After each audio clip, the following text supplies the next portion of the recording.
چونکہ قیامت سے پہلے ایک ہوا چلے گی جس سے سارے اہل ایمان مر جائیں گے، ایک کلمہ گو مسلمان دنیا پہ زندہ نہیں بچے گا، صرف غیر مسلم ہوں گے، ایک بھی لا الہ الا اللہ کہنے والا نہیں ہوگا۔ اور قیامت سے 30 سال پہلے، قیامت سے 30 سال پہلے بچے پیدا ہونے بند ہو جائیں گے کہ کسی بچے پر قیامت نہیں آئے گی۔ یوم تذہل کل مرضعۃ عما ارضعت، وہ ہولناکی بتانے کے لیے تشبیہ ہے، وہ یہ نہیں کہ ایسا ہو رہا ہوگا، کیونکہ بچہ تو کافر کا بھی ہو وہ معصوم ہے، مسلمان کا بھی ہو تو وہ معصوم ہے، اس لیے آپ نے کہا کہ سارے جو نابالغ مرتے ہیں وہ جس مذہب کے بھی ہیں سب جنت میں جائیں گے، چونکہ ان پر تو بھی شریعت لاگو ہی نہیں ہوئی ہے، اور سارے بچے حضرت ابراہیم علیہ السلام کے پاس چلے جاتے ہیں۔ تو حدیث پاک میں آتا ہے جتنے اہل ایمان کے بچے بالغ ہونے سے پہلے، پیدا ہونے سے لے کر 15 سال سے پہلے تک جو فوت ہو جاتے ہیں، سب حضرت ابراہیم علیہ السلام کے پاس ہوتے ہیں، ساری نسل ابراہیم علیہ السلام کے پاس، اور وہ ان کے باپ ہوتے ہیں، اور ان کے ساتھ وہ اپنی وہاں کی جنت کے مزے لیتے ہیں، پتہ نہیں کیا لیتے ہیں، میں تو کوئی نہیں پتہ۔ بس آپ نے اپنے بیٹے کے بارے میں فرمایا، حضرت ابراہیم رضی اللہ تعالیٰ عنہ علیہ السلام، چونکہ وہ ابھی ماں کا دودھ پیتے تھے، ان کا انتقال ہو گیا، تو آپ نے فرمایا اللہ تعالیٰ نے جنت میں ایک حور کو مقرر کر دیا ہے ابراہیم کو دودھ پلانے کے لیے، سبحان، اور کسی بچے کے بارے میں ایسی بات نہیں ہے۔ تو ڈران والی گل کوئی نہیں، ساڈو تے قیامت نہیں ہوندی، 30 سال پہلے بچے پیدا ہونے بند ہو جائیں گے، قیامت 30 اور 30 سے اوپر کی عمر کے لوگوں پر ہوگی، اور وہ جانوروں کی طرح ہوں گے، سڑکوں پہ زنا کریں گے، اور ہر انسانی جو اخلاق ہیں ان سے وہ خالی ہو جائیں گے، ان سے وہ خالی ہو جائیں گے۔ یہ امت کے اوپر امتحان ہے۔ ہمارا ایک ساتھی ہے وہاں کینیڈا میں، اس نے مجھے خواب سنایا کہ میں نے دیکھا کہ غزہ کے جتنے شہداء کے بچے ہیں وہ آسمان پہ تیر رہے ہیں، اور اللہ کے نبی ہر آنے والے کا استقبال فرما رہے ہیں۔ تو ہمیں دیکھنے میں تو بڑا ظلم نظر ہے، ظلم ہے بھی صحیح، لیکن ہماری تو موج ہے، تو سارے جنت میں گئے، جتنے بڑے شہید ہوئے وہ بھی جنتی، عورتیں شہید ہوئیں وہ بھی جنتی، مرد شہید ہوئے وہ بھی جنتی، اور بچوں کا تو میں نے کینیڈا میں ایک نوجوان خواب دیکھ رہا ہے، راونڈ کا پڑھا ہوا ہے، عالم ہے، کہ میں نے خواب دیکھا کہ غزہ کے شہداء کے بچے آسمان پر تیر رہے ہیں، اور اللہ کے نبی ہر آنے والے بچے کا استقبال فرما رہے ہیں۔ ساڑھی تو موج ہو گئی، ہمیں دیکھنے میں موت نظر آتی ہے، حقیقت میں دیکھو ایک ہوتا ہے کامیاب ہونا، اور ایک ہوتا ہے فتح پانا، ایک ہوتا ہے ناکام ہونا، اور ایک ہوتا ہے شکست کھانا۔ یہ دو الگ چیزیں ہیں، کامیابی الگ چیز ہے، فتح الگ چیز ہے، ناکامی الگ چیز ہے، شکست الگ چیز ہے۔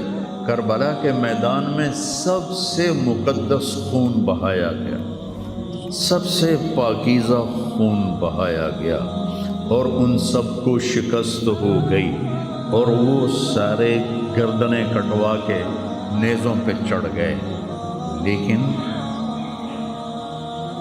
وہ ناکام نہیں ہیں، وہ کامیاب ہیں، انہیں شکست ہوئی ہے، انہیں ناکامی نہیں ہوئی، وہ کامیاب ہیں۔ اور شمر کا لشکر وہ فتح پایا ہے، وہ کامیاب نہیں ہے، انہوں نے فتح پائی، کامیاب نہیں۔ ابن زیاد کی گردن کٹ کے جب لائی گئی مصعب بن عمیر کے سامنے، جیسے حضرت حسین علیہ السلام کی گردن کٹی ہوئی ابن زیاد کے سامنے رکھی گئی تو وہ ایسے منہ پہ چھڑیاں مار کر کہنے لگا میں نے ایسا خوبصورت چہرہ آج تک نہیں دیکھا جو مرنے کے بعد بھی اتنا چمکتا. کٹی ہوئی ابن زیاد کے سامنے رکھی گئی تو وہ ایسے منہ پہ چھڑیاں مار کر کہنے لگا میں نے ایسا خوبصورت چہرہ آج تک نہیں دیکھا جو مرنے کے بعد بھی اتنا چمکتا ہوا تر و تازہ ہو. تو حضرت ابو برزہ اسلمی رضی اللہ تعالیٰ عنہ نے کھڑے ہو کر روتے ہوئے فرمایا کہ ظالم یہ چھڑی یہاں سے ہٹا لے، میں نے ان ہونٹوں پہ اللہ کے نبی کے ہونٹوں کو لگتے ہوئے دیکھا. تو کہنے لگا تو بوڑھا ہو گیا ورنہ تیرا بھی سر اڑا دیتا میں. تو جب اللہ تعالیٰ انتقام لینے پر آئے اور ابن زیاد کو قتل کیا گیا اور اس کی کٹی ہوئی گردن آئی حضرت مصعب بن عمیر کے سامنے، تو ایک دم مجمع میں ہلچل مچی. جاءت وہ آیا. کیا دیکھا؟ ایک چھوٹا سا سانپ، اتنا انتہائی تیز، وہ تیزی سے آیا اور اس کی ناک میں داخل ہوا اور منہ سے نکل گیا. پھر اس کی ناک میں داخل ہوا اور منہ سے نکل گیا. پھر اس کی ناک میں داخل ہوا، پھر اس کے منہ سے نکل کے پھر غائب ہو گیا. تھوڑی دیر کے بعد پھر آواز آئی جاءت وہ آیا. تو دیکھا وہ بھی سانپ پھر آ رہا ہے اور آ کر اس کی ناک میں داخل ہوا اور پھر نکلا نہیں، اندر ہی غائب ہو گیا. فتح پائی ابن زیاد نے لیکن ناکام ہو گیا. شکست کھائی امام حسین علیہ السلام اور ان کے 72 ساتھیوں نے، لیکن وہ کامیاب ہو گئے. جنگ سے پہلے آپ کو اونگ آ گئی تو آنکھ کھلی تو آپ ہنسنے لگے. حضرت زینب نے پوچھا یہ کوئی ہنسنے کا موقع ہے، کیوں ہنسے ہو؟ کہا خواب میں اللہ کے نبی ملے ہیں، کہہ رہے بیٹا میں تمہیں لینے کے لیے آ چکا ہوں. تو دیکھنے میں شکست ہوئی ہے لیکن وہ کامیاب ہیں. عمر بن سعد کو فتح ہوئی ہے، وہ ناکام ہے. عمر بن سعد کی کٹی ہوئی گردن بے مختار کے سامنے رکھی گئی. اللہ تعالیٰ نے ایک کو زندہ نہیں چھوڑا، جتنے بھی قاتلین حسین تھے سب قتل ہوئے. حضرت عثمان کے قاتل سب طبعی موت نہیں مرے، سب ذلت کی موت مرے.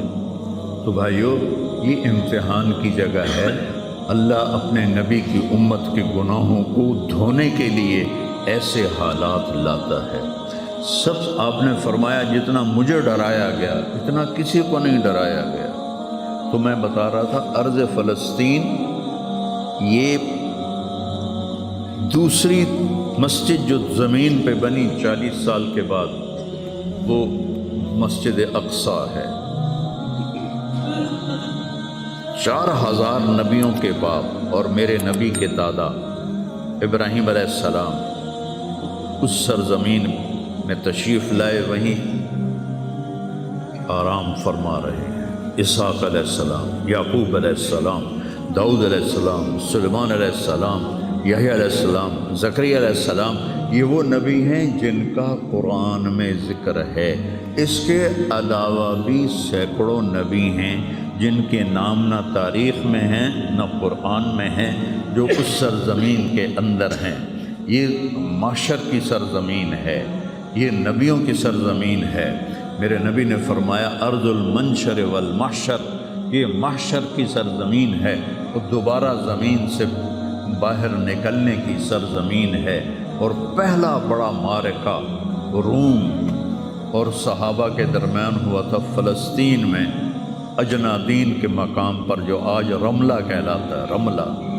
رملہ کے قریب یہ روم کی تعداد 90,000 تھی اور صحابہ کی تعداد 30,000 تھی.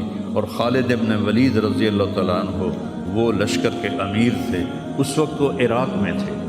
جب حضرت ابو بکر صدیق کو پتہ چلا کہ جو 18 دن کا تھا اور ایک راستہ تھا جس سے لوگ آتے جاتے تھے وہ 2 مہینے کا تھا، تو حضرت خالد نے فرمایا میں اس صحرا کو پار کروں گا.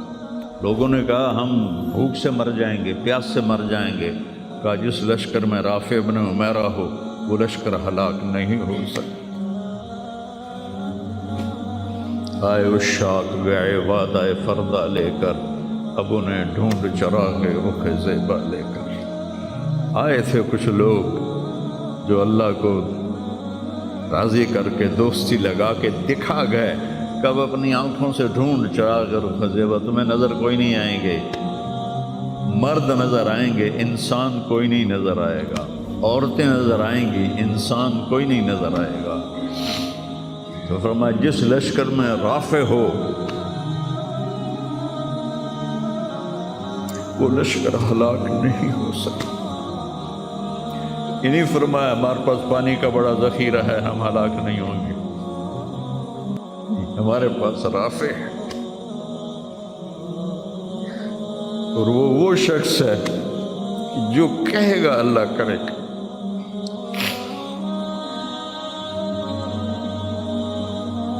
18 دن میں اس کو پار کیا، اور ایک مقام پر آ کر پانی ختم ہو گیا، 3 دن بغیر پانی کے گزارے۔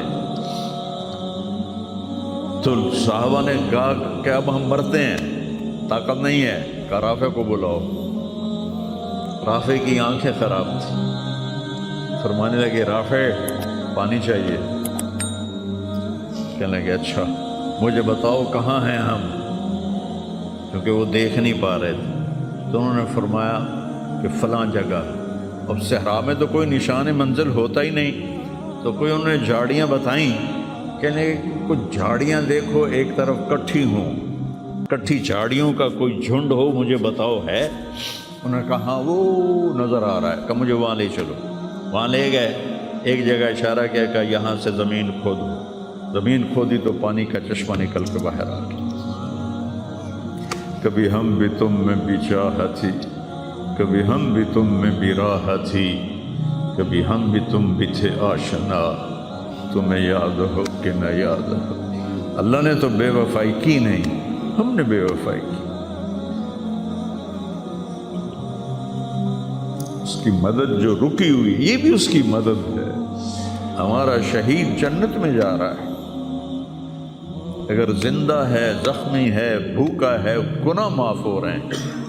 جہنم کی آگ سے ایک سوئی کا نکا عام آدمی ویکھ ہی نہیں سکتا، دھاگا نہیں پا سکتا، جس دن کی نظر کمزور ہوئے، اتنا چھوٹا ہوتا ہے۔ میرے نبی فرمایا، جبریل علیہ السلام نے آ کے عرض کیا یا رسول اللہ، سوئی کے نکے کے برابر اگر جہنم کی دیوار میں سوراخ ہو جائے تو اس میں سے جو آگ کی چنگاری نکلے گی پوری دنیا کو کوئلہ بنا دے گی۔ اس کے سامنے یہ تکلیف تو بڑی تھوڑی ہے، لیکن بات اصل یہ ہے کہ ہم نے اللہ سے دوستی چھوڑ دی۔ یہودیوں کو گالیاں بعد میں دو، پہلے ہم اپنے گریبان۔ تجھے کیوں فکر ہے اے گل دلے صد چاک بلبل کی، تو اپنے پیرہن کے چاک تو پہلے رفو کر لے۔ کتنا جھوٹ بولا جا رہا ہے، کتنے جھوٹے مقدمے ہیں، کتنی والدین کی نافرمانی ہے، کتنے گھریلو ناچاکیاں ہیں، کتنا سود چل رہا ہے، کتنا شراب کے ٹھیکے چل رہے ہیں، کتنے لوگ نمازیں چھوڑ چکے ہیں۔ صرف حکمرانوں کو میں کیا گلہ دوں، آج ہم سارے اس حمام میں ننگے ہیں۔ تو یہ اللہ کی رحمت ہے، اگر کسی کو اللہ نے اس امت کو اگر دنیا میں وہ جھٹکے دیتا ہے۔ ہاں مجھے ایک آیت بھی یاد آ گئی، دونوں کو حال بتاتا ہوں۔ ایک ہے جنہوں نے اللہ کو نہیں مانا، تو اللہ کہتا ہے ذرہم یأکلوا ویتمتعوا ویلہہم الامل فسوف یعلمون۔ میرے محبوب کرن دے انہوں موج میلہ، 4 دیہڑے ہیں انہوں موج میلہ کرن دے انہوں میرے کو آون دے بوڑ ویکھی میں کی کرنا، ٹھیک ہوگی۔ ہمارے بارے میں کیا کہا، وَلَنُذِيقَنَّهُمْ مِنَ الْعَذَابِ الْأَدْنَى دُونَ الْعَذَابِ الْأَكْبَرِ لَعَلَّهُمْ يَرْجِعُونَ۔ میں تمہیں دنیا میں چھوٹے چھوٹے عذاب دوں گا، بڑا عذاب نہیں دوں گا آخرت کا۔ یہ غزہ کی جو تباہی ہے یہ چھوٹا عذاب ہے، یہ چھوٹی تکلیف ہے۔ دون العذاب الاکبر، فَيُعَذِّبُهُ اللَّهُ الْعَذَابَ الْأَكْبَرَ يَصْلَى النَّارَ الْكُبْرَى، اور عذاب اکبر نار کبرا جہنم ہے۔ تو میرا اللہ کہہ رہا ہے کہ میں تمہیں چھوٹے چھوٹے عذاب دوں گا، بڑا عذاب نہیں دوں گا، تاکہ تم توبہ کر کے میری طرف آ جاؤ، اور جو مجھے نہیں مانتے انہوں نے چھٹی دیتی۔ جو بچہ اسکول میں پڑھتا ہے اسی کی حاضری ہوتی ہے، غیر حاضری ہوتی ہے۔ جو پڑھتا ہی نہیں تو اس کی کون حاضری لیتا ہے یا غیر حاضری لیتا ہے؟ اپنے بچہ کوئی غلطی کرے تو اس کو تنبیہ کی جاتی ہے، گلی کا بچہ کوئی کچھ کرے تو ہم نے کبھی دیکھا ہے کہ کیا کر رہا ہے؟ یہ امت میرے اللہ کی لاڈلی امت، اس وجہ سے نہیں کہ ایسے کوئی بڑے حاجی پارسا ہیں، اپنے حبیب کی وجہ سے، اپنے محبوب کی وجہ سے یہ امت اللہ کی لاڈلی امت ہے۔ اللہ ہمیں بھی بندر خنزیر بنا سکتا ہے، ہمیں کیوں چھوڑا ہوا ہے؟ تو گنبد والے کے لیے درود پڑھو۔